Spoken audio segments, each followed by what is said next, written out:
जय गुरुजी संगत जी। मैंने अपने पिछले वीडियो में गुरुजी को परिभाषित करने का दुस्साहस किया था। आज मैं बड़े मंदिर के गुंबद और वहां स्थापित शिवजी की मूर्ति के बारे में कुछ बताना चाहती हूँ। गुरुजी कहते सी कोई भी आण नू तैयार नहीं सी, मैनू आना पिया तुहाडे कल्याण लई। गुरुजी ने हमारे लिए बड़ा मंदिर बनवाया, अपनी असीमित ब्लेसिंग्स इस मंदिर में भर दी, एक एक मोती जोड़कर संगत परिवार बनाया।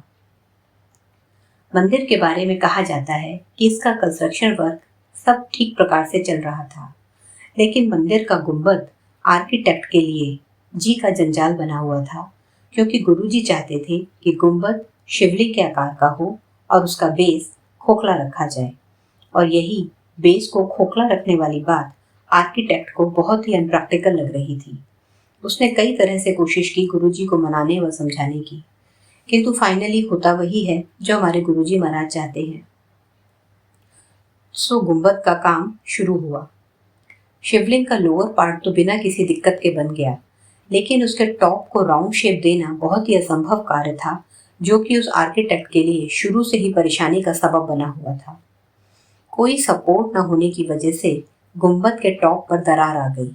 सारा कंस्ट्रक्शन वर्क रघुवीर अंकल जी की देखरेख में हो रहा था। उनको बताया गया दरार के बारे में।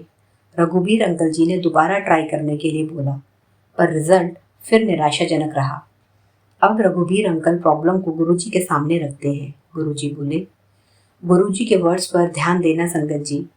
गुरुजी महाराज बोले, उन्हें एक बार फिर प्रयास करने के लिए कहो।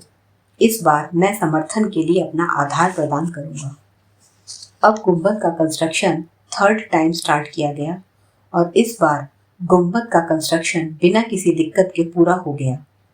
बेसलेस इतना विशाल गुंबद आखिर टिका कैसे है? बोलो संगत जी, जय गुरु जी।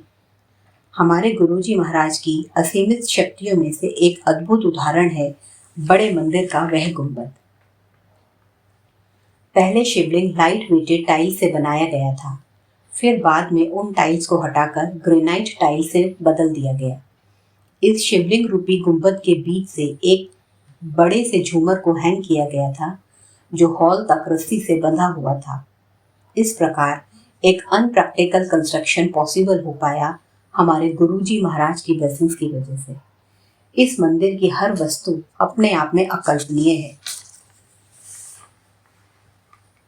मंदिर के प्रांगण में जो शिवजी की मूर्ति है, उसका भी एक बहुत ही प्यारा सत्संग है। आइए वह सत्संग हम सब मिलकर सुनते हैं रघुवीर अंकल जी से। तो मैंने डिसाइड किया कि वहाँ फाउंटेन था, जो बना हुआ पौंड, तो उस पे वहाँ अगर शिव जी की मूर्ति लगा दूँ, तो जब लोग अंदर ऐसे टर्न करेंगे तो सामने शिव जी महाराज दिखेंगे, तो ख्याल जो है वो थोड़ा सा धार्मिक हो जाएगा। ये सोच के मैंने मूर्ति लगाने की प्लान किया। राजस्थान गया, वहाँ जयपुर गया, वहाँ मूर्ति देखने के लिए गए। कहते हैं जी जो साइज़ आप कह रहे हो वो साइज़ ऑर्डर पे बनता है। 1.5 फुट 2 फुट की जो है वो तो आम रूटीन में बनती। मैंने कहा कि ऑर्डर पे कितना टाइम लगेगा, कोई 1 साल बोले, कोई 10 महीने बोले, इतना समय लगेगा। ये समय ज़्यादा था। मैंने कहा मेरे को तो जल्दी चाहिए। सारी मार्केट, बहुत बड़ी मार्केट है वहाँ पे, सारी मार्केट देखा, छोटी छोटी गलियाँ हैं, उनमें जाके देखिए, कहीं भी ना मिले। निराश हो गए।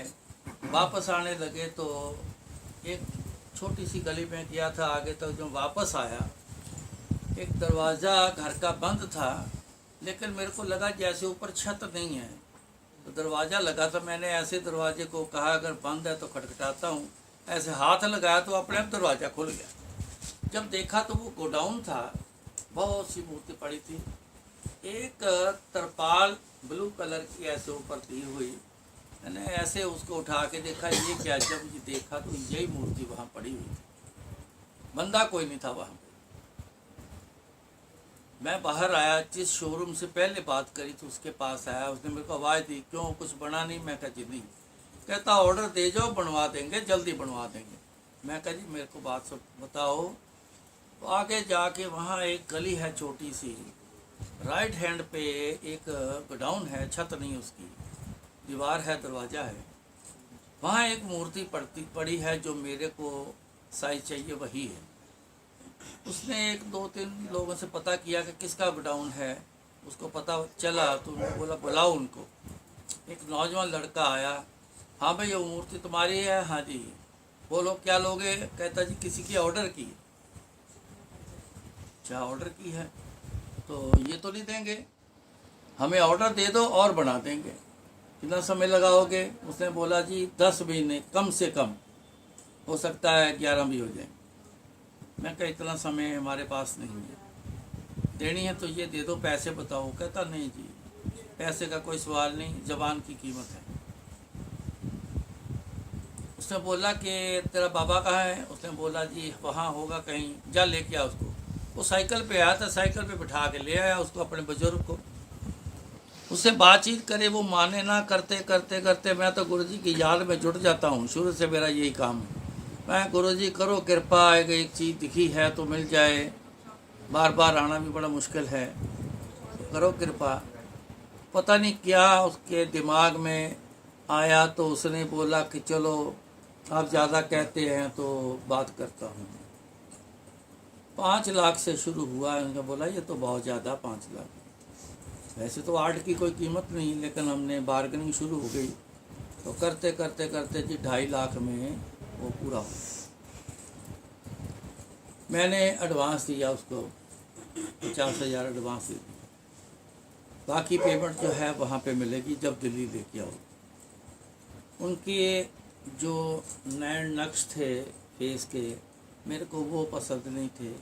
मैंने कहा मेरे को अपने हिसाब से चाहिए, अच्छा सा कोई तराशने वाला बंदा है जो नए नक्श तरह कहते जी। बहुत बढ़िया एक लड़का है, वो अपने पैसे मुँह मांगे पैसे बोलेगा। बुलाया उसको, कितने पैसे लेगा? मेरे मर्जी के मुताबिक। तो सोच रहा है, कहता है 700 रुपये दे देगा। मैं कहा बस चलो हो गई बात। तो उसके फेस मैंने सारा ठीक, हमारे पास टाइम नहीं था, दोबारा गया था, फिर सब ठीक ठाक करवाया। मैंने ऐसे गुरुजी से फ़ोन करके बोला कि गुरुजी मेरी एक इच्छा है कि शिव जी की मूर्ति वहाँ लगाऊं। तो गुरुजी मैंने वो तैयार करवाई है एक, आप कोई दिन बताओ कि किस दिन मैंने वहाँ फिट करनी है, स्थापना करनी है, उनको सेटल कैसे किस दिन करना। उन्होंने बोला ऐसा कोई दिन नहीं है, जब मर्जी कर लें। मैं कहा चलो ठीक है। फिर फ़ोन आ गया, कहते तू ऐसा कर सोमवार को लगा दे। नहीं पहले बोले कब आएगी? मैं कह रही जब हम बोलेंगे, आज बोलेंगे अगले दिन आ जाएगी, तैयार पड़ी।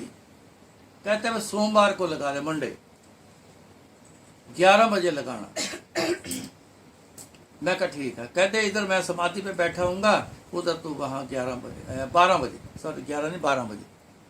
तो मेरे मन में आया, मैं कहा सरदारों वाला टाइम है 12 बजे। आप जानते हो 12 बजे सरदारों का टाइम सब जानते।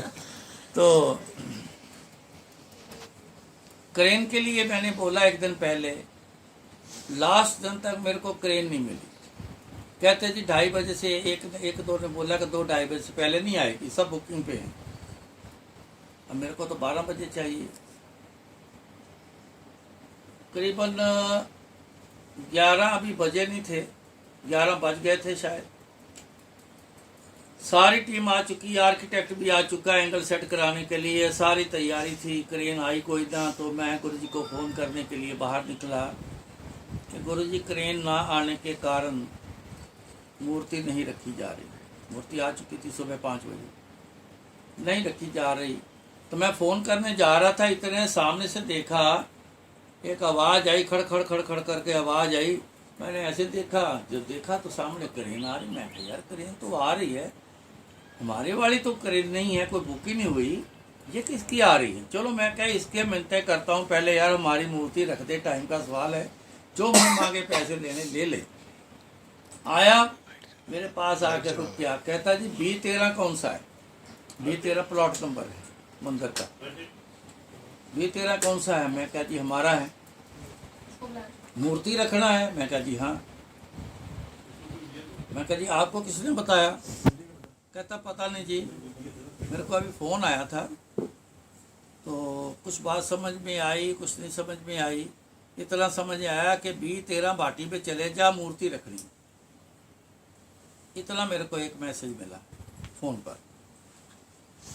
तो कहता मैं इधर पूछता पूछता मैं 20-13 अब आपसे पूछ रहा हूँ।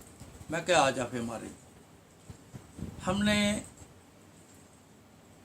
उसको मैंने बोला कि जो जूट का रोप होता है उससे मूर्ति को लगा के उठाना है, स्टील के वो जो जंजीर है उससे नहीं। कहता जी मेरे को सब पता है क्या करना है। मैं ठीक है। उसने इतना मोटा रस्सा निकाला और निकाल के मैंने उसको बोला कि कमर से बांधना है, ये बाजुओं से नहीं बांधना क्योंकि वजन ज़्यादा है, कहीं बाजू ना क्रैक कर दे। आप मेरे को मत बताओ, मेरे को सब पता है क्या करना। ठीक है भाई। उसने कमर से रस्सा डाल के 2 उसने ऐसे लीवर से बनाए, उसको हुक में फंसा के उसको उठा के चेक किया कहीं इधर उधर तो नहीं जाती। थोड़ी सी जा रही थी लेकिन बैलेंस में थी। उसने ट्रक से ऐसे उठाई, मूर्ति पेडेस्टल के पास लेके आया, वहाँ रखी। तो आर्किटेक्ट ने एंगल सेट कराया कि बिल्कुल आते ही सामने, बिल्कुल फ्रंट फेस बिल्कुल सीधा होना चाहिए। मैंने उसको बोला कि जब मैं तेरे को ऐसे इशारा करूँगा तो तूने पेडेस्टल पे रख देना। पेडेस्टल से इतनी ऊंची थी मूर्ति रखी हुई, सेट करी हुई, एंगल सेट किया हुआ। मैं घड़ी देखता रहा। जैसे 12 बजे मैंने उसको इशारा किया, उसने मूर्ति ऐसे पेडेस्टल पे बैठा दी। मैं एक बर्फ़ी का डिब्बा लेके गया था, कुछ लूज फ्लावर लेके गया था, एक माला लेके गया था। मैंने पहले फूल चढ़ाए, फिर माला पहनाई, फिर मैंने बर्फ़ी का प्रसाद भोग लगाया, फिर मैंने सबको ऐसे बांटना शुरू किया। इतने में वहाँ शोर मच गया कि वो देखो मूर्ति का रंग बदल गया, रंग बदल गया, रंग बदल गया। वो देखो एक बंदा तो जोर जोर से चला रहा, ओ ये फूल बरखा, फूल बरखा, फूल बरखा। अरे कहाँ फूल बरखा, हमारी तो कुछ दिखाई नहीं दिया, कहाँ है फूल बरखा। मुझे रंग बदल रहा है, रंग बदल रहा है, कहाँ रंग बदल रहा है। मैं आके देखा लाइट पिंक, बिल्कुल वाइट सी थी, तो लाइट पिंक कलर होना शुरू हो गया। हम सारे खड़े, कम से कम 70-80 लोग होंगे, 50-60 होंगे, सारे खड़े देख रहे हैं। तो देखो हैरानी की बात है जी, देखो पिंक बढ़ गया और बढ़ गया और बढ़ गया। जैसे ओरिजिनल पिंक होता है वैसा कलर उसका हो गया। चले गए सारे लोग। मैं शाम को वापस आता था, शाम तक देखा तो पिंक ही था, ना बढ़ा ना कम हुआ। आया तो गुरुजी से फ़ोन से बात हुई। फ़ोन आया, कहते हाँ रखती मूर्ति। मैं कहा जी हाँ। मैं कहा गुरुजी मूर्ति का रंग, मैंने बोला मूर्ति का रंग पिंक बोलना था, तो गुरुजी खुद ही बोल गए, कहते पिंक हो गया। मैं कहा हाँ जी। तब गुरुजी ने बताया, कहते उस मूर्ति में मैंने अपना नूर डाला है तो मूर्ति का रंग पिंक हुआ है। तो ये उस मूर्ति का इतिहास है। उस मूर्ति में गुरुजी का नूर बसता है, तभी तो वो कई करिश्मे करती है। आंख झपकती है, लिप्स हिलते हैं, उसमें से रोशनी निकलती है। एक लेडी कोई 31 के 32 टैबलेट रोज की खाती, उसको इतनी बीमारियां थी, रात सोने तक, सुबह से लेके रात सोने तक इतनी मेडिसिन खाती। उसका हस्बैंड उसको जबरदस्ती ले गया। उसके ऊपर ना जैसे लेज़र की लाइट डलती ना, ऐसे उसके ऊपर लाइट गिरी। उसने बोला कि इसमें लाइट फिट की है। लाइट तो कोई फिट नहीं है। लेकिन उस दिन के बाद नेक्स्ट डे, उसी दिन सॉरी, वो रात की दवाई खाना भूल गई थी। जब सुबह उठी तो बिल्कुल नॉर्मल थी। उसके बाद उसने आज तो मेडिसिन। तो गुरुजी का कुछ भी किया हो वो संगत के लिए है। संगत उसको ले सकती है, मगर अंदर एक इच्छा होनी चाहिए गुरुजी के लिए कि गुरुजी हैं कौन? परमात्मा है, सबके साझे हैं। उनका किसी के धर्म के साथ कोई रिलेशन नहीं, सारे धर्मों को लेके चलते हैं। सो आप सभी लोग गुरु जी से जुड़ो, उनकी याद में रहो। संगत जी, इस तरह से अनेकों अनेक सत्संग हैं हमारे बड़े मंदिर से जुड़े हुए। जय गुरु जी।